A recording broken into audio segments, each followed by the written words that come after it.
We've been jumping down the well here with this very interesting and sort of very stylized and well, I mean, I guess it's all about one key idea that you had, the fact that you're falling down and shooting at the same time and sort of progressing downwards. Is that how you came up with the game? Sure. So what I wanted to make is basically like a Spelunky kind of game for iPhones or like smartphone devices. And I wanted to make something that you could play on like a portrait mode smartphones. So I came up with the idea of having like a really vertical kind of platformer where you keep falling down. And it was basically just a simple platformer with no mechanic, like no unique mechanic. But one day I came up with the idea of like having like a gumboots, and yeah, it turned out to be really fun. So I just kept on making the game around that system.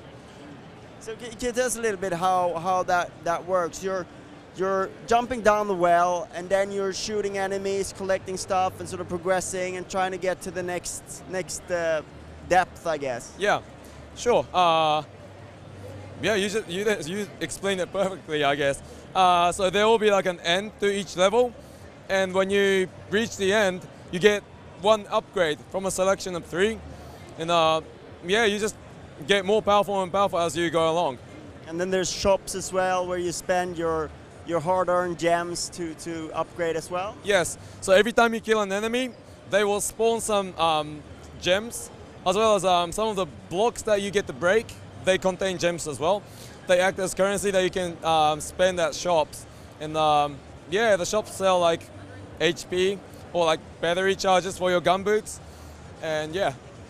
So potentially, how far can you sort of drop? I mean, we died quite quickly when we played this game, only a couple of levels, but how far can you drop then? For this particular demo at PAX, I only have 2 areas. One area consists of 3 levels, so yeah, basically you have to go get through 6 levels to get done with this demo, but for the full game, I'm planning on having around 4 or 5 areas. All right, so quite a not maybe a long game, but it will still sort of, if you play it on your smartphone, it will last a while. Sure, sure. And the game, as you have played it, it is difficult, so it'll be a while before like anyone can beat it like in one sitting, I think. So is it only? I mean, we played it on a larger screen here. Do you have what kind of plans do you have for the game apart from smartphones? For smartphones? Yeah. I'm releasing the game on iOS, Android, and PC.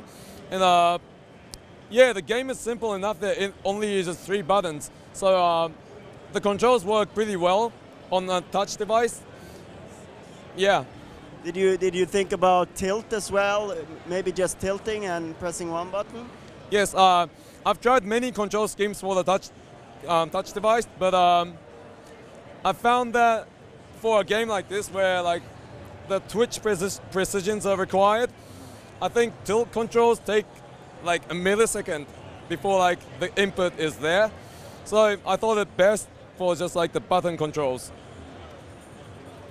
And I guess on PC you can use a hand controller or whatever you want to use.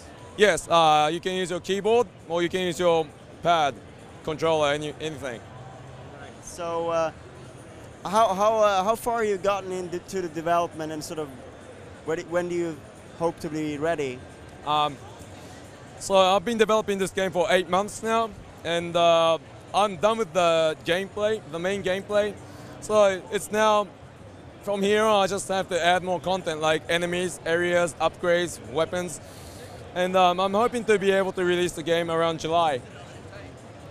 Pretty soon. Thank you so much for your time. Thank you very much. Thank you.